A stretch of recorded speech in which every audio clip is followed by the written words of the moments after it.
আমরা এখন এই রেফ্রিজারেটরের ভিতরে যে কন্ডেন্সারটা থাকে কিভাবে থাকে সেটা আমরা একটু দেখার চেষ্টা করি। আমরা রেফ্রিজারেটরটাকে ঘোরাই, এখানে কি দেখতে পেলাম, এখানে রেফ্রিজারেটরের ভিতরে এই একই জিনিস আছে, কি পলিইউরেথেন ফোম। এই পলিইউরেথেন ফোমটা মূলত পুরোটাকে আবদ্ধ করে রাখছে যেন কোনো প্রকার বাইরের বাতাসটা ভিতরে না প্রবেশ করতে পারে। ক্লিয়ার? এখন কন্ডেন্সারের কাজ কি, কন্ডেন্সার কিভাবে কাজ করে সেটা কিন্তু তোমরা জানো।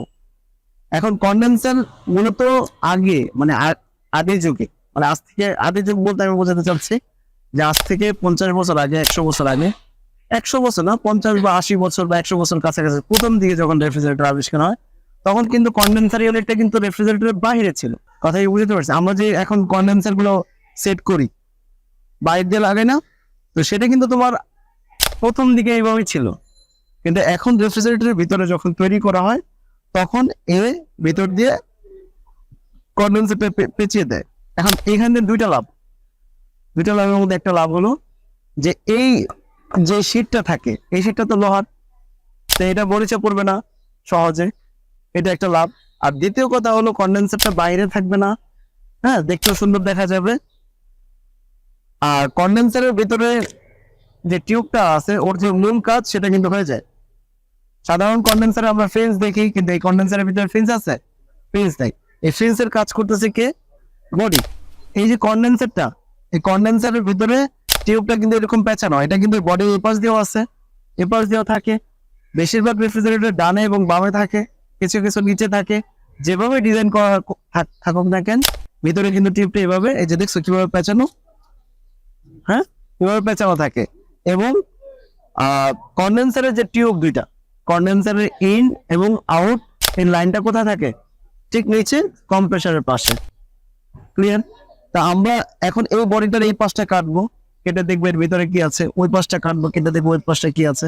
আমি মিজানকে বলবো, মিজান আসো, ড্রাইভিং মেশিনটা নাও, সানগ্লাসটা পরো।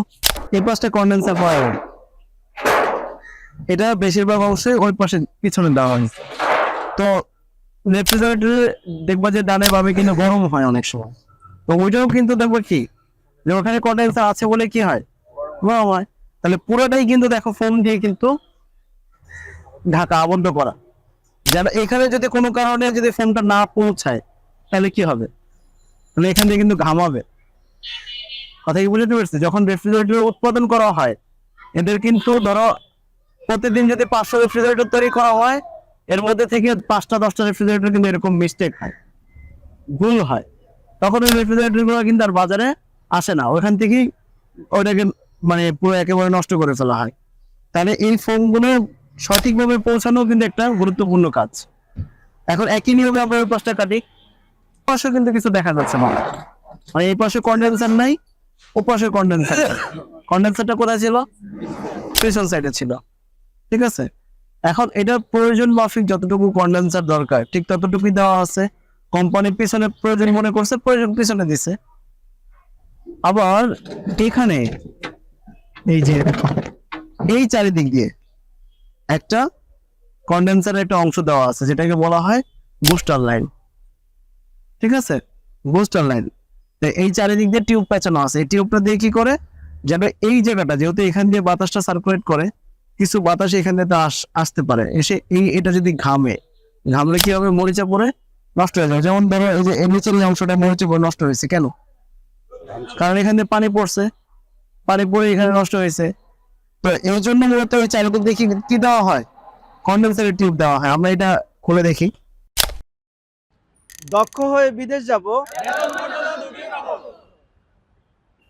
We are from